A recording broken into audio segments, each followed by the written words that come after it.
E aí a gente tem a produção que não é a nossa produção, mas aquilo que a gente ingere, né? Que pode ser via oral, pode ser gel, pode ser de outras formas, mas que é a famosa reposição hormonal ou terapia hormonal, que a gente, né, indica na menopausa para algumas mulheres, não é para todo mundo, mas na mulher que sabidamente tem endometriose, algumas vezes pode estimular esses focos de endometriose e ela retomar todos os sintomas que ela tinha anteriormente.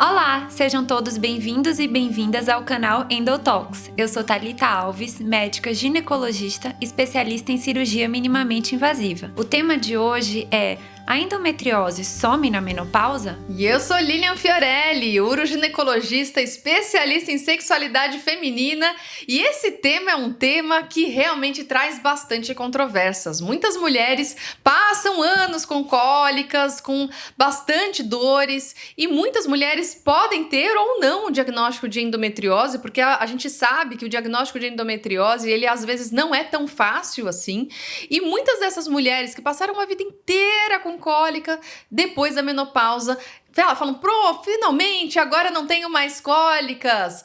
Mas aí vem a famosa terapia hormonal e aí voltam as cólicas. E aí vem a minha primeira pergunta, Thali.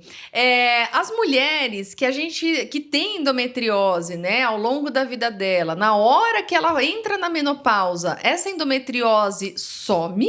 E se ela não some, a terapia hormonal estimula a voltar a endometriose? Então, mulheres, a endometriose, ela é uma doença estrogênio dependente. O estrogênio é um hormônio produzido pelos ovários da mulher. O que acontece na menopausa? Esses ovários param de funcionar de forma gradativa, então não é da noite para o dia, e os níveis de estrogênio que antes eram produzidos pelo ovário não serão mais.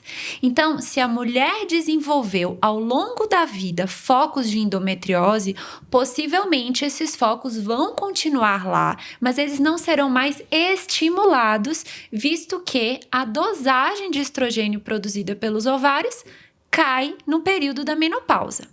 Mas algo que é interessante a gente pensar é que não é só o ovário que produz o estrogênio.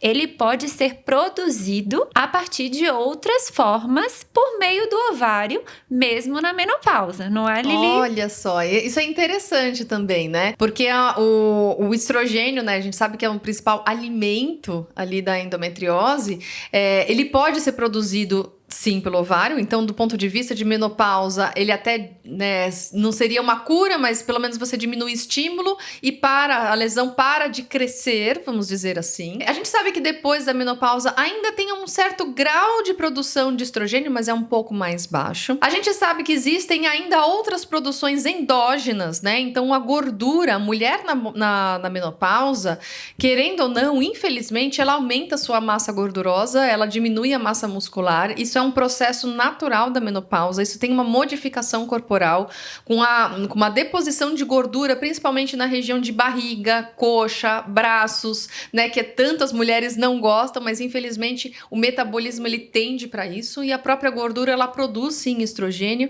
É um estrogênio bem mais fraco que o estrogênio do ovário, mas já é algum estímulo. E aí a gente tem a produção que não é a nossa produção, mas aquilo que a gente ingere, né, que pode ser via oral, pode ser gel, pode ser de outras formas, mas que é a famosa reposição hormonal ou terapia hormonal, que a gente, né, indica na menopausa para algumas mulheres, não é para todo mundo, mas na mulher que sabidamente tem endometriose, algumas vezes pode estimular esses focos de endometriose e ela retomar todos os sintomas que ela tinha anteriormente, né? Sim. E aí Eu pergunto primeiro para você, na mulher que nunca teve esse diagnóstico de endometriose, né? Ela usa terapia hormonal.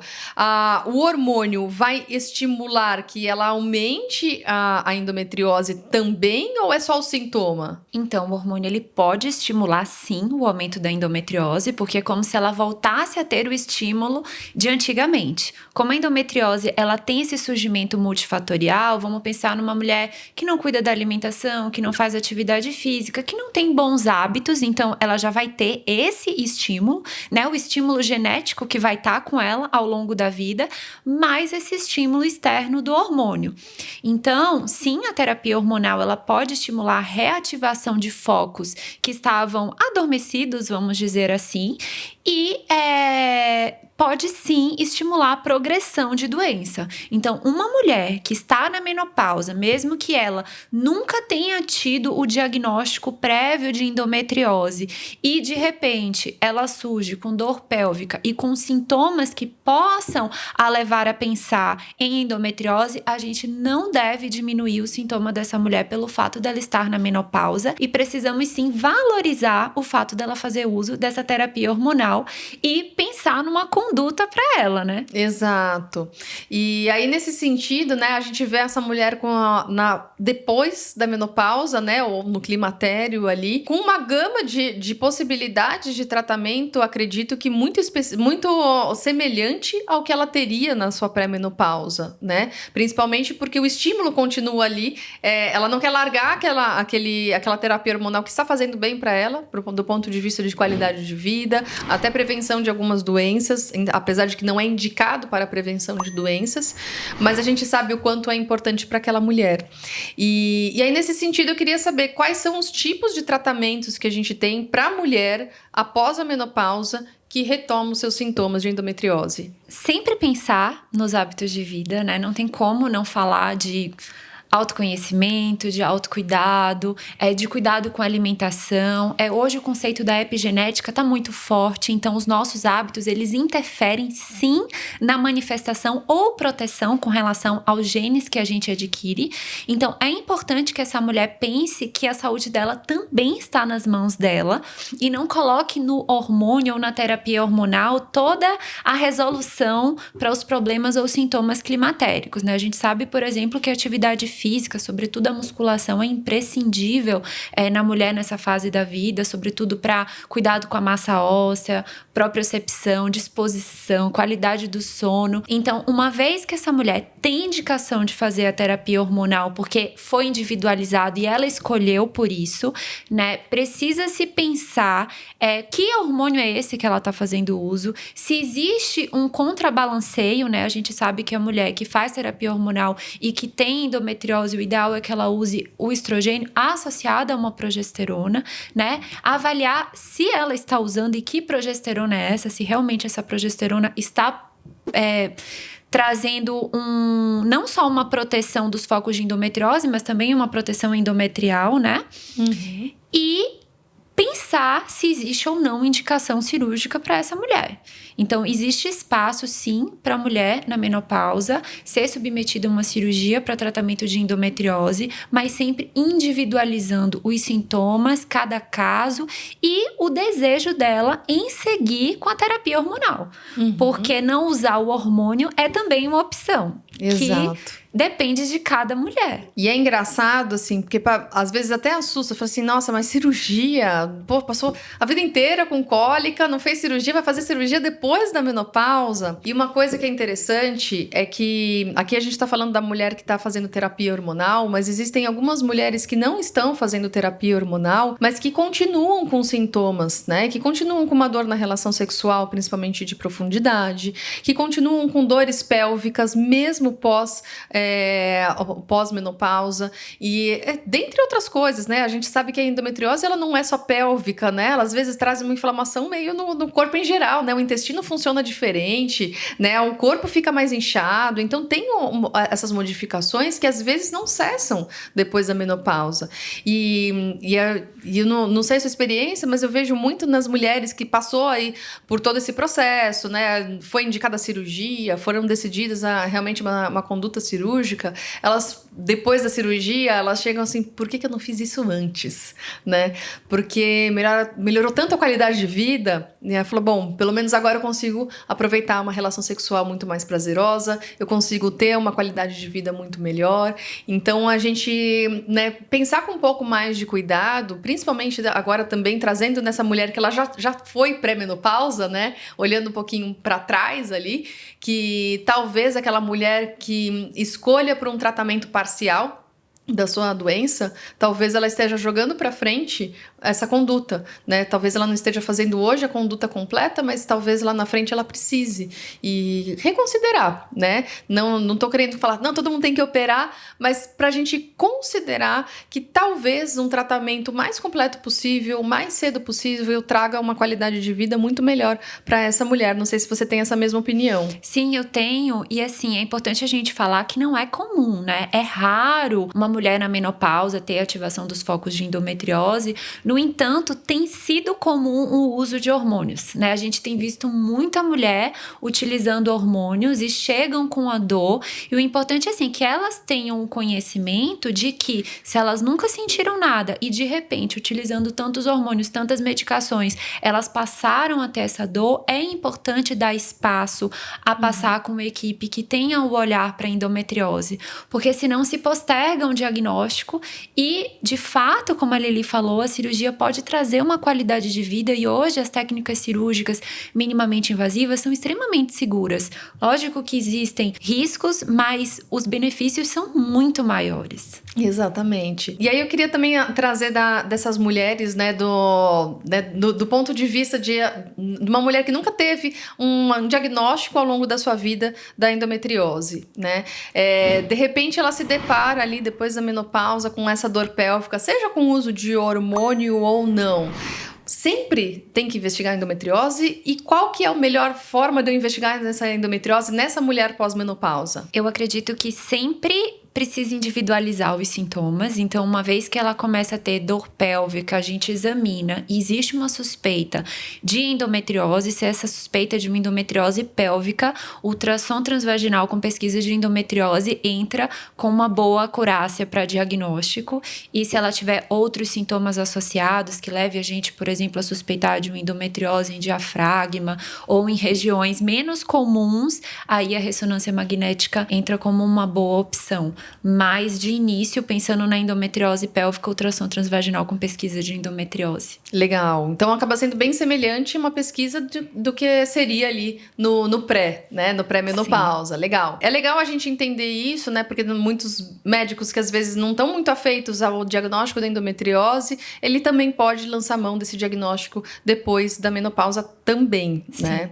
E eu queria também saber em relação à fitoterapia, né? Será que a gente está aqui culpando o hormônio, né? Falando que o hormônio talvez possa progredir a doença. Será que a fitoterapia também teria essa ação na endometriose, mesmo na pós-menopausa? Ah, sim. Existem alguns fitoterápicos que vão estimular, na verdade, a produção de hormônio, mesmo que natural, ele pode ter esse efeito colateral, então precisa ser observado. É interessante pensar que o natural, o remédio natural, na verdade, ele não deixa de ter os seus efeitos colaterais. Quando a gente fala de natural, é sobre ter todo um ritual de acolhimento, de tentar utilizar menos produtos químicos, menos produtos industrializados, talvez trazer a um custo mais acessível, né? Legal. Mas isso não tira a possibilidade de efeitos colaterais. Tudo precisa ser utilizado com cautela, né? Tanto é que os fitoterápicos são chamados fitormônios, né? Não são seus hormônios naturais, mas são os hormônios das plantas que agem com a mesma semelhança. Sim. Então, a gente tomar um pouquinho de cuidado, porque esse sim, né, parece que é inofensivo, mas talvez para essa mulher não. Sim. Então, tomar um pouquinho de cuidado mesmo. Tem alguma questão a mais que você gostaria de trazer para a mulher pós-menopausa, para ela ficar em alerta? Eu acho que toda mulher que sente dor, que sente desconforto, independentemente de ser endometriose ou qualquer outra coisa, ela precisa buscar ajuda. A gente acaba normalizando muito, né, a dor, e o corpo da gente fala o tempo todo. O nosso corpo físico, ao sentir dor, ele tá trazendo alguma demanda, mesmo que essa demanda por trás seja uma questão emocional que precisa ser revista. Então, se você não tá se sentindo bem, se você tá desconfortável, tá com dor, precisa sim procurar ajuda. Legal, eu gosto muito dessa frase, né, que nosso corpo fala. E de fato, né, se a gente tem esse autoconhecimento e saber o que é o nosso normal e ver que, poxa, mudou um pouquinho do meu sintoma, tem alguma coisa por trás, né? E eu queria ainda também trazer um pouquinho que a terapia hormonal em si, né, ela tem sempre indicações, né? Então existem contraindicações para terapia hormonal, então não é algo que a gente possa usar também em qualquer pessoa, então sempre com a indicação médica. Trazer que o nosso foco principal é sempre qualidade de vida. Sim. Tá? Então, poxa, vai usar hormônio, não vai usar hormônio, vai fazer cirurgia, mas enfim, eu acho que o resultado final tem que ser o foco para a qualidade de vida dessa mulher. Por isso que o tratamento tem que ser extremamente individualizado. Sim, e acolhimento, né? Porque eu percebo que às vezes a gente foca em passar para o outro o nosso jeito de pensar, quando na verdade o nosso papel como médicos, como orientadores, é acolher a mulher que está ali do outro lado e respeitar a decisão dela, mostrando os prós e contras de cada decisão, né? Porque tem mulheres que vão se beneficiar com o uso da terapia hormonal e outras não. E muitas vezes cabem a elas a decisão, a gente dá o suporte, né? Exatamente. Muito bom, Thalita. Gostei bastante dessa conversa. Eu principalmente acabo atendendo bastante mulheres pós-menopausa, né? Eu trabalho com uroginecologia e sexualidade, então eu acabo ouvindo bastante essas mulheres e ter esse contato, né, com a própria endometriose, porque a gente tem que pensar nisso, nessa mulher que vem com esses sintomas de dor, é muito importante. Então é muito legal quando a gente tem essa intersecção dessas diversas áreas, porque a gente consegue tratar muito melhor a nossa paciente. Sim, a gente agrega, né? E vai aprendendo uma com a outra também. Exatamente. Muito bom. Muito obrigada. A gente fica por aqui. Se vocês gostaram do nosso bate-papo, escreve aqui embaixo. Já dá um like aqui. Segue a gente aqui no canal, que aqui no canal da Endotox a gente dá bastante informações, não só sobre endometriose, mas qualidade de vida também dessas mulheres, tipos de tratamentos, tipos de diagnósticos. E a gente sempre traz algum profissional aqui diferente para que a gente consiga dar essa informação de uma maneira muito mais ampla. Escreve aqui nos comentários e talvez o seu comentário, a sua sugestão também seja o tema do próximo vídeo. Beijinhos, até a próxima! Até a próxima!